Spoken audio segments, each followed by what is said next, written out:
We don't work and then depend on our work and depend on our deeds for results. No, we work and we depend on Allah for results. And that's a very, very important point. One of the things that happens a lot, and this is a pitfall that a lot of us activists fall into, is that we put our trust in our own activism. We put our trust in our own activism. And so what happens is when we don't see the exact results that we wanted, we lose hope. Inna lamudrakun. We have that attitude of we're going to be overtaken. But you see, if you put your trust in Allah subhanahu wa ta'ala, regardless of what you're seeing, you know that He's got your back. And that's what happened with Musa alayhi salam. He was told to strike the sea, so he's taking an action. But, this is an important point.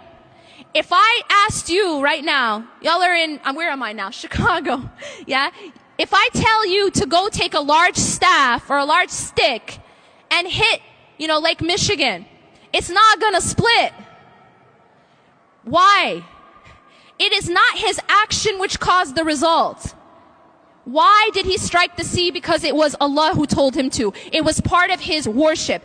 Every single thing that we are doing of our activism should be part of our worship. But we should never believe that our opening, that our salvation, that we're going to be saved because of our actions, because of our activism. We don't get saved because of our activism.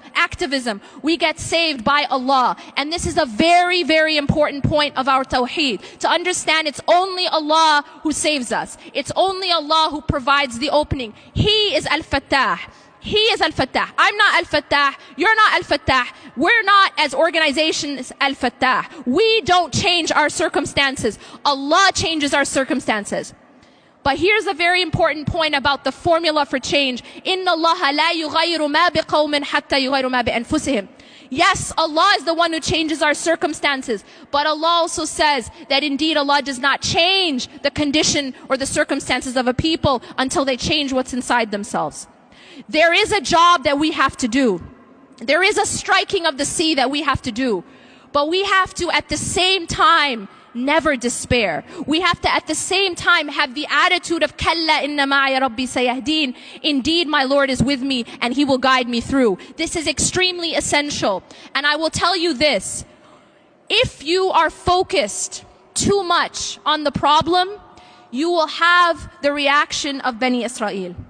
Because if all we talk about is the problem, if all we think about is the problem, if all we post about is the problem, if all we discuss is the problem, then what happens is, and this is a psychological reality, whatever you focus on grows. Whatever you focus on grows. This is why Allah subhanahu wa ta'ala told us to focus on dhikr. That the more that we focus on the remembrance of Allah, the bigger the importance of Allah subhanahu wa ta'ala is in our lives. But if we're focused on everything that's going wrong, if our focus is on everyone who's saying this about us, and they're gonna do this to us, and then this, and that's it. And that's my focal point. I promise you, we will fall into despair. And the reason for that is that the problem will actually grow because it becomes our focal point. And this is a dangerous thing that we fall into. Our focal point needs to be Inna ma'a rabbi sayahdeen. This is a very different focal point. The focal point of Musa alayhi salam. Indeed, my Lord is with me and He will guide me through. Yes, I do my part. But while I'm doing my part, my heart is looking at Allah. My heart isn't looking at the problem. My heart isn't focused on what Trump is saying or what Trump isn't saying or what he's gonna do or what he's not gonna do. Yes, I do my part because it's part of my worship. But Allah subhanahu wa ta'ala is my focus. And when Allah is your focus, then you don't fall into despair because you know that Allah's got you.